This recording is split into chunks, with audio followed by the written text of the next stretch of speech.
Major Zolozolo, Mama Kila, aza mama na yo, aza artiste na yo, yo. Lelo pe soro, mama msupe torolobate, mais lelo soro sundwa Mama Kila, ngai mwana efani ya suka na regretter. Sunga Mama Kila aza mama na yo, aza mama mope na ba pièce o ya yo ana sepeli sape ba te belé. Pe ba sedana ti lelo ba batala rango ba bo sunga mama. Aza artiste moko a sepeli sebino. Bo sunga na nu ya robomba ezate ndaza na hôpital awa na ndaku azonga te aza na libanda. Babimise na ndaku. Donc maman na minute oyo maman za libanda mbongo garantie ezate ba moyen ezate. Sa fille cadette elle s'appelle Fanny, elle a pleurniché. Vraiment to senga na bino eza SOS. To lobi bien bateau ba pesa bateau ba $50 parce que $50 eza mbongo garantie te. To ana besoin ya bateau ya koloba ke Mama Kila sepeli sanga. Mama Kila nazwa toli na nzela na ye. $500 na nga yango, $1000 na nga yango, $2000 na nga yango. Na msabia munene. Elongo wana eseli mboma lokola maya moto na likolo. Mwana moko tozana na lipa wanza infirmier hapa sola abando selanga swe. Bala moko lokolo evindi.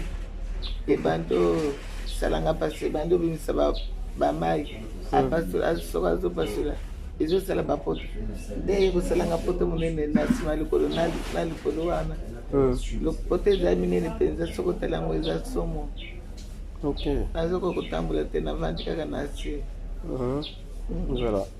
Mais comment qui a amené na Sebeko? Nakomi. Par quel moyen? Bano na ngai ya musala o na sala. Bato mitema bazanga te. Ba mama ya fa. Enfin, o tambusa me pa Mama Karine Pala. Voilà. Na ni Fanny Katalai. Ok. Ba ina ndako ba kozwa ngai, bazwi taxi. Ba mimi ngai yao. Nazaki na mtu akutala ngate. Bazaka nga moko na bana nanga bazoki pengai. Voilà.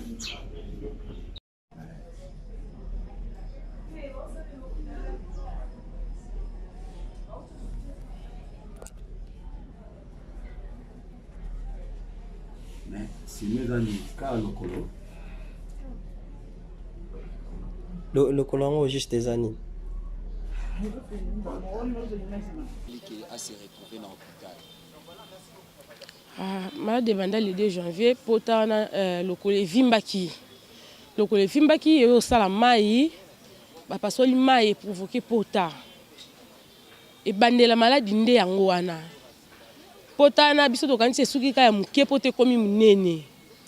Azo pe traitement na ndako me simbi na ngote. E simbi te. Pote zo ko bakara pote ko ti ba infection mambo belé.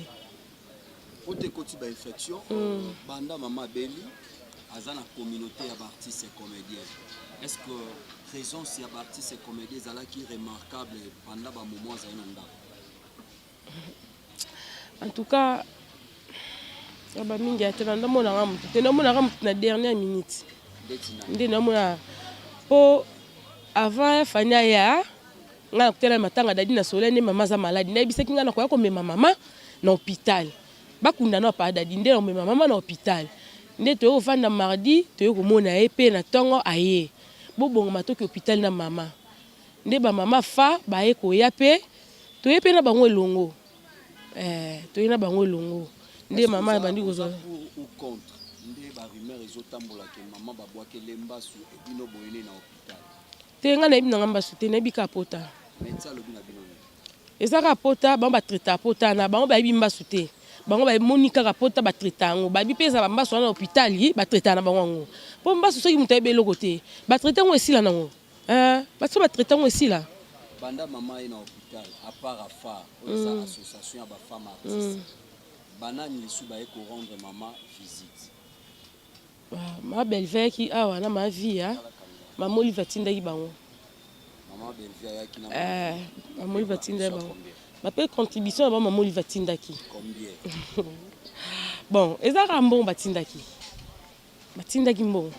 À part bango ANTPC ça aux associations nationales de théâtre populaire par aussi Zali plateforme des artistes et comédiens cinéastes fondation Tokani César avec JP Massamba tozape na bomoko o ebotami et aussi AAC Oba Herman Bazaka na Badakosa banani déjà oyo moni ba yepe na apport na bango à part o mamo Livatindaki na bona mutu te en tout cas ko balokuta te na moni mutu te na moi mututé ka ba mama fa na Fanny Katalea na mama Olive na mona mututé a part wana na bato basepela na mama Kila bazara libanda wana part na bango nde batindela ke moi mama somba kisi mama somba loko tshana ndaku provision po ozana njoto makasi souci ezala te mama sala boye somba ta moi lipapo tshana makolo baba o bazali banda ba fan na ye o bazali banda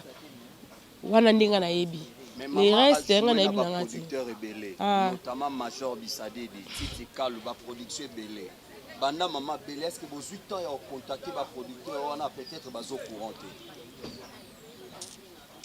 Major Zolozolo banda mama nga bandi malade ye kutu na linga penda ko loba su makambu na ye penza te po epesa nga kanda mon mama Kila mtamatisi Major wana kutu lobela te mama Kila mtamatisi Major Zolozolo aza maman abande pas Major avant ba mama Bele mama Kila mais Major soko saboter maman lelo na pasi nga pende na za na regretter aka nango est-ce que soit temps ya lukae ayebi ba message nyonso ko melaka ye ayebi na papa JP Masamba ne bandela mama ya lokolo pasi wana auta koleka wana atali nini mama ntoto ezapente papa makolo pasi lokolo zosanga pasi noko tambola te ça va mama la kenan boye na ozongela o banda pa kenda na ye mutabatu na yebi nanga te po ya za mutaba voyage na sisi ba course na ozana major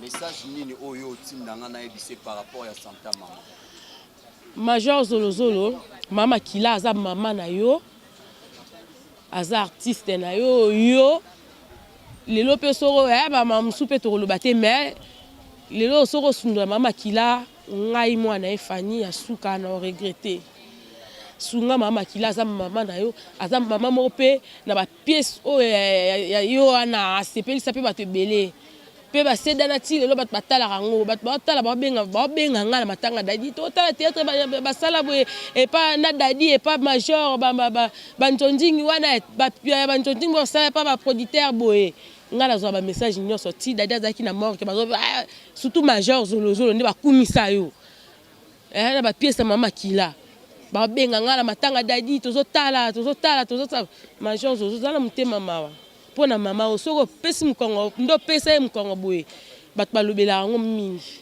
batanga na liboso batanga ba producteur musute liboso na Major Zolozolo ja mama oyo pesa la batu passe esala batu passe ya osunga mama aza mama na o fongola mutema lembisa mutema ne ezalaka oleki boye mama Kila ndeni zwa otikala kolia tikala komela ti zongisa suma wana ezaki na kati ya mutema pona mama azo souffrir Naza mingi oloba te. Mama za ba fanatique na poto lancer message moko ya SOS. SOS wana et permettre bato bazana mutema mawa. Tolobite bato ba otindela mama ba $50. To ana besoin ya muto akoyi koloba kina na $500. Na na $1000. Na na $2000. Bon, na suis prise en charge mama ba longola na chambre ya bato nyonso batia na privé pour na soins médicaux na lancer un message fort. Message nangeza SOS Bosunga mama aza artiste moko asepelisa bino bosunga ye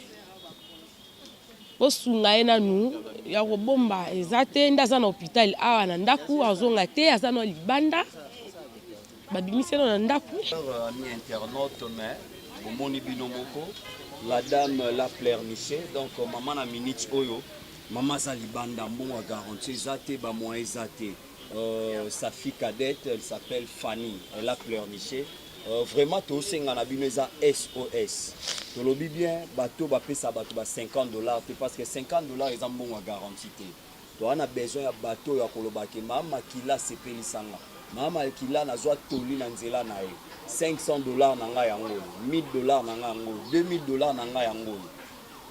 Botinda yango esunga mama chambre pe mama za eza chambre ya bato nyonso bomoni tosala interview libanda na chambre baza 4 lits au moins toza na posa mama aza na chambre privée parce que baobi ba moyen zate mo aza chambre privée to on a besoin dans chambre privée so ba invité ba makambo ba oswana ba invité za la paix privée émission ba osala eza la privée ba to ba voisin ba yo kangote vraiment Fanny. Oui. Je sais que ça fait mal, mais ressaisis-toi. Fais sa numéro et téléphone. Numéro nangeza plus 243 85 136 91 33 plus 243 85 136 91 33. Merci.